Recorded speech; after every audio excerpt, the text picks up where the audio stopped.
ሰላም ጤና ይስጥልን እንደምን ዋላችሁ የኬርቦክስ አፍሪካ ቤተሰቦች በመረጃ ሰዓታችን የዕለቱን የተለያዩ ጉዳዮች ይዘንላችሁ መተናል። በማርበርግ ቫይረስ ህይወታቸው ያለፉ ሰዎች አስከሬን ለቤተሰብ አይሰጥም ተባለ። በአፍሪካ በሰው ሰራሽ አስተውሎት የሚመሩ የሳይበር ጥቃቶች እየጨመሩ መምጣታቸውን ሪፖርት አመላከተ። ኢትዮጵያ በከፍተኛ ሁኔታ የሳይበር ጥቃት ኢላማም ሆናለች። ከልማት አጋሮች የተገኘው የገንዘብ ድጋፍ ውስጥ በብሔራዊ ግምጃ ቤት በኩል ገቢ የሆነው 15 በመቶ ብቻ መሆኑ ተነገረ።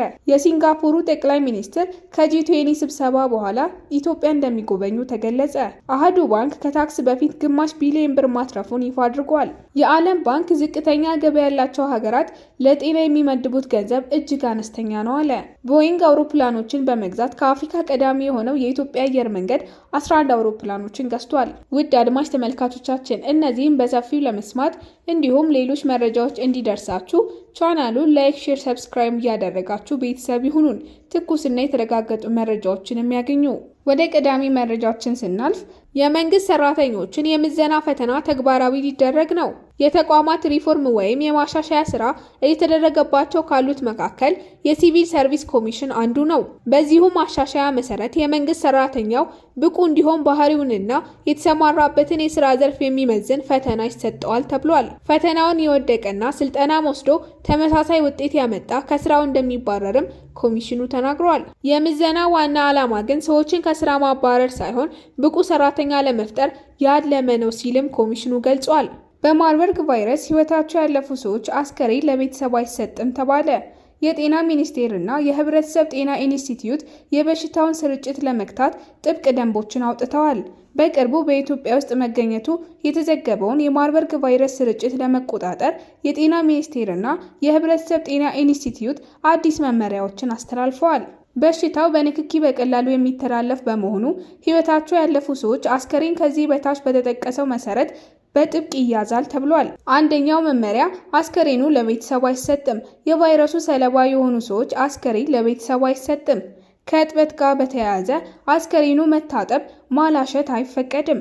ደህንነቱ የተጠበቀ ቀብር በተመለከተ አስከሬኑ በጤና ባለሙያዎች ክትትል በተጠበቀ መንገድ የቀብር ስነ ስርዓቱ ይፈጸማል። የቀብር ቦታ ጥበቃ በተመለከተ ቀብር የተፈጸመባቸው ቦታዎች ተጨማሪ ስርጭት እንዳይኖር በጥንቃቄ መመራትና መጠበቅም አለባቸው። የማህበረሰብ ትብብርን በተመለከተ ማህበረሰቡ የበሽታውን አሳሳቢነት ተረድቶ ይህንን አስቸጋሪ ውሳኔ መቀበልና መተባበር እንዳለበትም ጥሪ ቀርቧል። ወደ ቀጣዩ መረጃችን ስናልፍ በአፍሪካ በሰው ሰራሽ አስተውሎት የሚመሩ የሳይበር ጥቃቶች እየጨመሩ መምጣታቸውን ሪፖርት አመላከተ።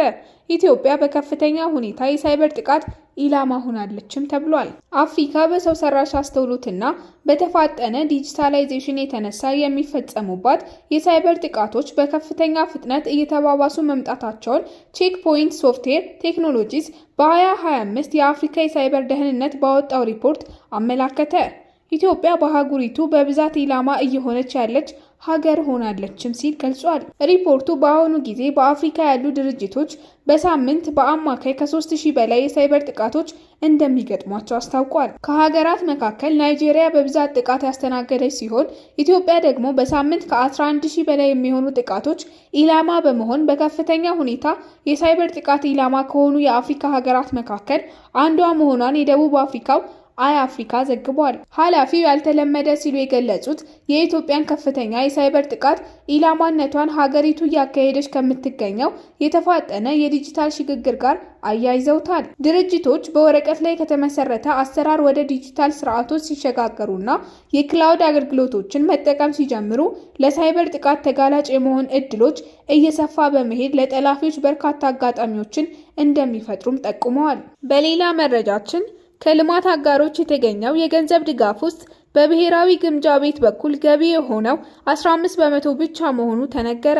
የገንዘብ ሚኒስቴር አዲስ ባወጣው የልማት ትብብር ዓመታዊ ሪፖርት መሰረት በ2016 በጀት ዓመት ከመንግስታት ስምምነት በተገኘው ኦፊሻላዊ ልማት እርዳታ ኦዳ ውስጥ 18 በመቶ ብቻ በብሔራዊ ግምጃ ቤት በኩል ገቢ መደረጉን አስታውቋል። ይህ አሃዝ ሚኒስቴሩ እንደሚለው ከብሔራዊ በጀት ውጪ ባሉ የእርዳታ መስመሮች ላይ ያለውን ቀጣይ ጥገኝነት የሚያመለክት ሲሆን ይህም እርዳታው ከብሔራዊ ቅድሚያዎችንና የረጅም ጊዜ እቅዶች ጋር የሚጣጣምበትን መጠን ይገድበዋል። የገንዘብ ሚኒስትር ዴኤታ ወይዘሮ ሰመሪታ ሰዋሰው የልማት አጋሮች ባለቤትነትን ተጣጥሞ መስራትንና ዘላቂነትን ለማሳደግ በብሔራዊ ስርዓቶች አማካኝነት ተሳትፏቸውን እንዲያሳድጉ ጥሪ አቅርበዋል።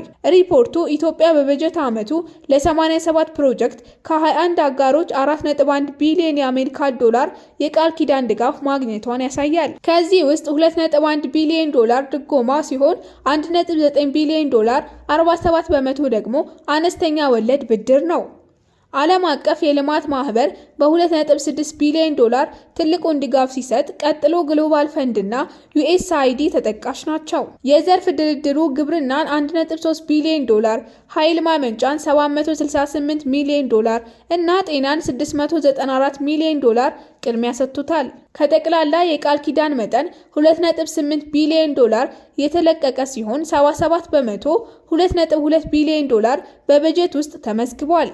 ምንም እንኳን በግምጃ ቤት በኩል የገባው መጠን ዝቅተኛ ቢሆንም 87 በመቶ የኦዲዮ ድጋፍ እርዳታ አያያዝ መድረክ ላይ መመዝገቡ የክትትልና ሪፖርት አቀራረብ መሻሻሉን ያመለክታል። እንደ ሪፖርቱ ከሆነ በ2016 የኢትዮጵያ ኢኮኖሚ 8.1 በመቶ ያደገ ሲሆን የጂ20 የጋራ ማዕቀፍ ማሻሻያ ምክንያት የህዝብ ዕዳ ከጠቅላላ የሀገር ውስጥ ምርት 40.8 በመቶ ወደ 32.9 በመቶ ቀንሷል። ቀጣዩ መረጃችን የሲንጋፖሩ ጠቅላይ ሚኒስትር ከጂ20 ስብሰባ በኋላ ኢትዮጵያ እንደሚጎበኙ ተገለጸ። የሲንጋፖር ጠቅላይ ሚኒስትር እና የገንዘብ ሚኒስትር ላውረንስ ወንግ በደቡብ አፍሪካ እየተካሄደ ባለው የጂ20 ጉባኤ ከተካፈሉ በኋላ ከህዳር 13 እስከ 15 ድረስ በኢትዮጵያ ይፋዊ የስራ ጉብኝት እንደሚያደርጉ ተናግረዋል። የሲንጋፖር ጠቅላይ ሚኒስትር ጽሕፈት ቤት ትናንት ባወጣው መግለጫ ጠቅላይ ሚኒስትር ወንግ በደቡብ አፍሪካው ፕሬዝዳንት ሲሪል ራማፎሳ ግብዣ ከህዳር 12 እስከ 13 ድረስ በጆሃንስበርግ በሚካሄደው የጂ20 ጉባኤ ላይ ይሳተፋሉ ተብሏል። መግለጫው አንድነት፣ እኩልነት፣ ዘላቂነት በሚል ጭብጥ የሚካሄደው ጉባኤው በአየር ንብረት ለውጥ፣ በእኩልነትና በጂኦፖለቲካ መረጋጋት ዙሪያ ያሉ ተያያዥ ዓለም አቀፍ ችግሮችን ለመፍታት ያለመ ነው ተብሏል። ከጉባኤው በኋላ በጠቅላይ ሚኒስትር ዶክተር አብይ አህመድ ግብዣ በአዲስ አበባ ይፋዊ ጉብኝት ያደርጋሉ ሲል ጽሕፈት ቤቱ አስታውቋል። ሁለቱ መሪዎች የልዑካን ቡድን ስብሰባ ያደርጋሉ። ከዚያም የመግባቢያ ሰነዶችን ይፈራረማሉ ተብሏል። በተጨማሪም መሪዎቹ በመግባቢያ ስምምነቶች የተካተቱ የትብብር ዘርፎችን የሚያስታውቁበት የጋራ ጋዜጣዊ መግለጫም ይሰጣሉ። ወደ ሌላ መረጃችን ስናልፍ አሃዱ ባንክ ከታክስ በፊት ግማሽ ቢሊዮን ብር ማትረፉን ይፋ አደረገ።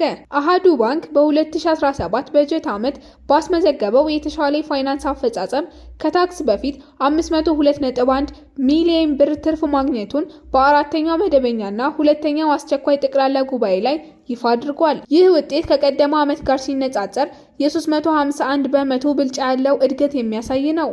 ባንኩ ይህንን ያስመዘገበው የተቀማጭ ገንዘብ መሰረቱን በከፍተኛ ሁኔታ በማስፋፋት መሆኑን ያስታወቀ ሲሆን አጠቃላይ የተቀማጭ ገንዘብ መጠኑ በየዓመቱ መጨረሻ 7.88 ቢሊዮን ብር በመድረስ የ69.8 በመቶ ወይም 41 በመቶ እድገት ማስመዝገብ ችሏል። ከጠቅላላ ተቀማጩ 51.5 በመቶ የሚሆነው ከቁጠባ ሂሳቦች የመጣ መሆኑን በሪፖርቱ የጠቆመው ባንኩ በተጨማሪም 390 ሺህ አዳዲስ ደንበኞችን በመመልመል አጠቃላይ የደንበኞችን ቁጥር 1.1 ሚሊዮን አድርሷል። እንደ አጠቃላይ የባንኩ ገቢ 2.16 ቢሊዮን ብር ሲሆን 60.6 በመቶ የሚሆነው ገቢ ከወለድ ውጪ ከሚገኙ አገልግሎቶች የመጣ መሆኑም ተገልጿል። የአሃዱ ባንክ ዓመታዊ ሪፖርት እንደሚያሳየው በበጀት ዓመቱ 2.6 ቢሊዮን ብር አዲስ ብድር ለተለያዩ የኢኮኖሚ ዘርፎች ሰጥቷል። ከዚህም ውስጥ አብዛኛው ድጋፍ 57.7 በመቶ ለውጭ ንግድ ዘርፍ ተመድቧል።